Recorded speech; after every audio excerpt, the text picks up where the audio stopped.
श्री स्वामी समर्थ. म्हणजे कितीही पूजापाठ करा, कितीही भक्ती करा, कितीही सेवा करा, तरी सुद्धा तुमच्या जीवनामध्ये काही बदल घडत नाहीये का? म्हणजेच तुमच्या आयुष्यामधल्या अडचणी कमी होण्यापेक्षा वाढतच चालल्या आहेत, संकट वाढत चालली आहेत. इतर कुठल्याही तुमच्या समस्या आहेत ते दूर होण्यापेक्षा तुमच्या समस्या वाढतच चालल्या आहेत किंवा त्यातून कुठला योग्य मार्ग मिळत नाही आहे. तर नक्कीच मी सांगू इच्छिते, या ठिकाणी तुमची भक्ती, श्रद्धा, पूजापाठ, सेवा कमी पडत नाही आहे. ते योग्यच आहे, बरोबर, पूर्ण चांगलंच आहे. पण नक्कीच तुमच्याकडून नकळतपणे एक चूक घडते आहे, जी 100 पैकी 90% लोकांकडून घडतेच म्हणजे घडतेच. कळत नकळतपणे घडत असते. आता ही चूक आपण कशी टाळायची आहे, कशा प्रकारे आपण ही चूक आपण जर जर टाळली तर नक्कीच आपल्याला प्रत्येक क्षेत्रामध्ये आपला विजयश्री प्राप्त होऊ शकतो. म्हणजेच प्रत्येक क्षेत्रामध्ये कामामध्ये आपल्याला विजय प्राप्त होऊ शकतो. आपली जी काही भक्ती, श्रद्धा, पूजापाठ आहे ते फळाला येऊ शकतं. आपल्या सर्व इच्छा पूर्ण होऊ शकतात आणि संकट अडचणी देखील आपले 100% दूर होऊ शकतात.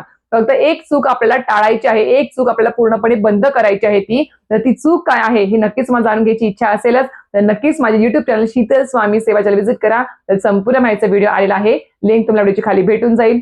धन्यवाद. श्री स्वामी समर्थ.